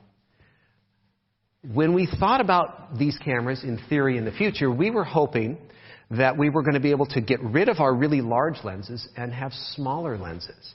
And the lens lineup that Sony has brought out, they're just as big and even bigger. And so the question I have about this camera, and I like the camera, is what good is a small camera if all your lenses are big? Because the size of the camera bag is going to end up being exactly the same. And so I think Sony needs to work on some smaller lenses so that the whole package can be a little bit smaller. So as far as the whole big mirrorless section, the big advantages is the compact size. The electronic focusing aids can be very, very helpful, and the lens adaptability. And over here on the table, I brought in a couple of camera bags just for reference. So this is what I use when I want to shoot with a full-frame camera and 3 lenses. Okay? When I shoot with a APS-C system, my little Fuji system, this is the bag that I use. And if I want to go micro 4/3, this is the bag that I would use. I can stick 3 lenses, maybe 4 in here, 3, maybe 4, 4. And so there is a size difference. And one of my theories on the best way to find the best camera for you is to find the bag that you want to carry around. Go, is this? Do I feel comfortable with that? Or maybe it's this. Find the bag and then figure out what camera fits in that bag. Disadvantages on the mirrorless cameras is that they have somewhat limited systems, especially compared to the Nikons and the Canons. They're not real good for action. Okay, they can do some things really well. This camera here can shoot at 40 frames a second, faster than any Canon and any Nikon, but it can't track the action, and it's very limited in the exact way that it does it. The whole electronic viewfinder limitations, not good under low light, and so forth. And so this is going to be a growing system. These are going to get better. The systems are going to get bigger. The cameras are going to get better for action, and they're going to improve their viewfinders, and they're going to still keep these advantages. And so these are going to get better and better and better all the time. And so it's been a big section. And so let's see if there's a few questions. All right. There are always questions for you, John Gringo. One thing that a couple people were asking about that we didn't see is, what about bridge cameras? And I personally actually didn't know what bridge cameras were, so I had to go look that up online. But Art A Designs, where do bridge cameras stand in? Well, let's just first define bridge cameras. And I assume, and traditionally they have meant point and shoots with big zoom lenses. And so they could very well be thrown into the section I had on kind of higher end point and shoot cameras. And they do offer a distinct advantage over using a phone or a general point and shoot in that they offer a lot more zoom range. And so if somebody said, I'm going to Africa on safari and I would like to take pictures of the animals, but I really don't or can't or will not carry a big camera with me, what should I take? A bridge camera. The problem with the bridge cameras is that they're not real good under low light. So if you're taking pictures under low light conditions for sporting activity, it's not going to be very good. They tend to be kind of big and expensive cameras for your general just walk around family type pictures. So they're kind of overkill in some regards, and it's a mixed bag, and they do fit certain needs, but they're very focused needs. Cool. All right, well, let's take one more question before we take our first break of the day. And I know, John, you're always oohing and awing over the Fuji cameras, but Pam Hawkins would like to know, what mirrorless camera is your favorite? If you owned one, what brand and model would it be? Well, there's advantages throughout the whole range, and I really like the Fuji Xe2. I think the image quality for the size of it is just fantastic, and I like their attitude. And I know that's kind of a weird thing, but I like Fuji's attitude. They've kind of gone with the slightly more serious photographer, and they've put some importance on focusing and the mechanics and the feel of their lenses, and that's something that I value. That may not be the most important thing for somebody else. I think the Micro Four Thirds system is incredible if you really want a tiny system, because that little tiny camera bag can house a pretty powerful system in there. I think the new Sony A7 is going to be really nice. I just wish they would have a better crop of lenses that we would choose in there, because the camera on its own looks pretty awesome in my opinion. And so let's see, I'm trying to think of that. Well, the Panasonic GX7 is really good. There's just some really good choices out there, but I like that Fuji. Fantastic. Well, people always want to know what our instructors like and love. All right, we are going to take our first 15-minute break of this 5-day course. If you're just joining us, this is the Fundamentals of Digital Photography with John Gringo, 2014 edition. John, what are we going to do when we come back from break? Well, we're going to really get to the definition of photography, of capturing that moment. And so we're going to be talking about shutter speeds, and you're going to get to know them better than you ever thought possible. Great. Well, I have some social media love, or some chat room love for you, John. And we have a page, at least one page, if not two, of the comments that have come in.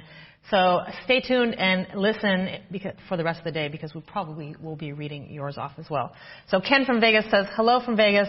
Found Creative Live during Photo Week when John gave the capsule version of this course. I am so looking forward to the full version. John is a great instructor. So it's cool that people found you on Photo Week, and they're here to watch 5 whole days of you. And Silvery Moon Cherubs, who has been really active in the chat room, says, I always felt like photography was this big, complicated mystery that I would just never be able to wrap my head around. And I don't know if there's anyone that hasn't felt that at some point. John Gringo finally made it accessible to me when I watched his Fundamentals of Photography class in 2013. So They're here to watch more fundamentals. You got it. All right, well, I think we are going to take our first 15-minute break, so we'll see you guys back here shortly.